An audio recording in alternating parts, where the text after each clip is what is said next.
ঘড়ির কাঁটা পিছনে ঘোরে না, কিন্তু সিপিএম এর রাজনীতি যেন জোর করে অতীতে ফিরতে চাইছে।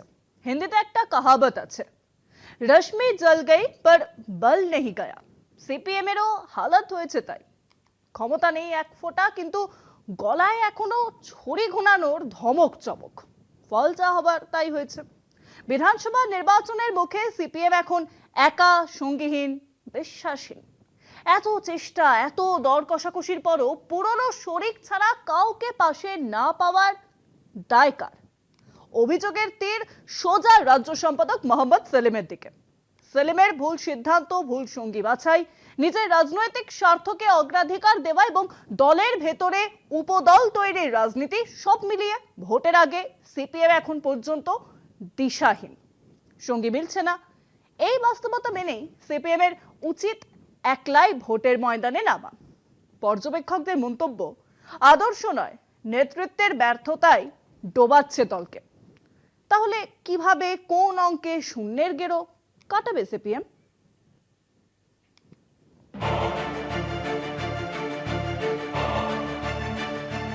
হুমায়ুন কবির ও কংগ্রেস অতীত, শূন্যের গেরো কাটাতে ওয়াসির মিমকেও ফোন সিপিএম এর।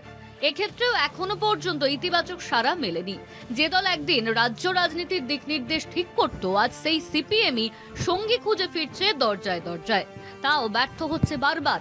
এত মরিয়া চেষ্টা সত্ত্বেও পুরনো শরিক ছাড়া নতুন কোনো রাজনৈতিক সহযোদ্ধা না পাওয়া নিছক দুর্ভাগ্য নয়, বরং নেতৃত্বের ধারাবাহিক ভুল সিদ্ধান্তের ফল।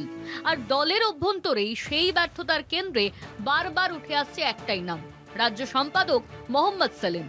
রাজনৈতিক পর্যবেক্ষকদের মতে সেলিমের নেতৃত্বে সিপিএম রাজনীতির বাস্তবতা বোঝার ক্ষমতা হারিয়েছে।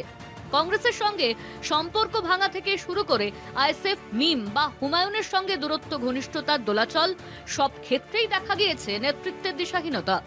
আরও গুরুতর অভিযোগও আছে, দলের অন্দরে উপদল তৈরি হয়েছে, নেতৃত্বের প্রতি আস্থা ভেঙেছে। বহু পুরনো নেতাকর্মীদের অভিযোগ, সংগঠনের স্বার্থের চেয়ে রাজ্য সম্পাদক নিজের রাজনৈতিক ভবিষ্যৎকেই বেশি গুরুত্ব দিয়েছেন। ভুল সঙ্গী খোঁজার রাজনীতিতেই সিপিএম এর বিশ্বাসযোগ্যতা আজ প্রশ্নবিদ্ধ। নেতৃত্বের ভুলেই কর্মীরা হতাশ, লড়াইয়ের ময়দানেই নেই বামেরা। রাজ্য রাজনীতিতে দিশাহীন নেতৃত্ব, ক্রমশ গুরুত্ব হারাচ্ছে সিপিএম। কৌশল বদল ছাড়া রাজনীতিতে প্রান্তিক হওয়ার আশঙ্কা সিপিএম এর। রাজ্য সম্পাদককে ঘিরেই প্রশ্ন, অন্ধকার সিপিএম এর ভবিষ্যৎ।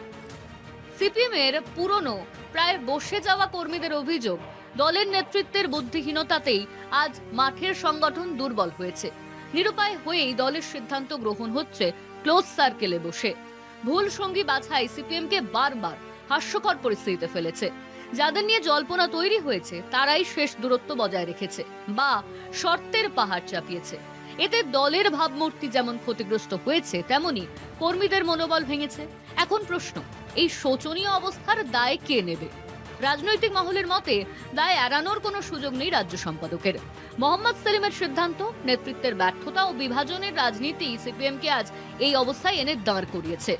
যদি কেবল টিকে থাকার লড়াইয়ে নামতে হয়, তবে সেই নেতৃত্বের ভূমিকা নিয়ে প্রশ্ন উঠবেই। পর্যবেক্ষকদের মতে সঙ্গীর অভাবে দিশাহীনতার চেয়ে একলা লড়াই সিপিএম এর কাছে এখন সবচেয়ে সম্মানজনক ও বাস্তবসম্মত পথ।